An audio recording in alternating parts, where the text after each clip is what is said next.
Өвөгийн тал чинь? Одоо яагаад цэнгэрсэн. За.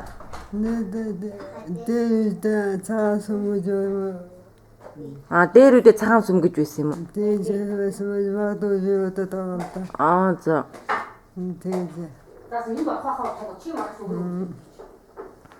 Тэнд чи одоо манай өвөө таны өвөө аав тийм Хүстэй дандаа байсан.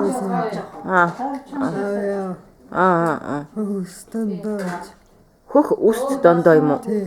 Яагаад хөх гэсэн? Хүмүүсийн явж байгаа гэж чинь юу хуцаж яхаа бороо.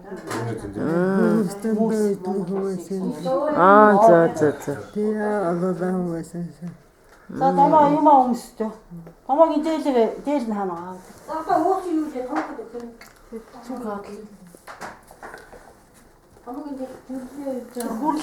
Тэгээд тэдэрч нөгөө анхангаа цэнхэр хавар нутгаж ирсэн юм уу?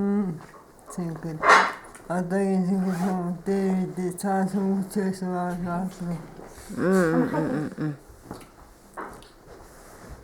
Тэгээд сүүлдээ энэ юу руу хожирт руу нүүж ирсэн юм тий.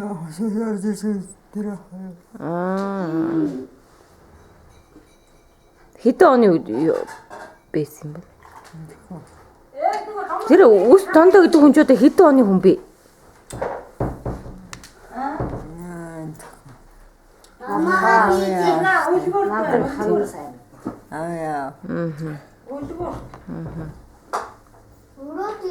Ээж нь дондоо гэдэг хүний ихнэр нь одоо хэн бэ?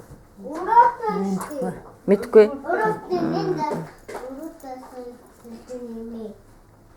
Нэмээ хасл зоосон. Харин намдаг ах уул нэм хэлсэн. Тэгтээ бичсэн л байгаа.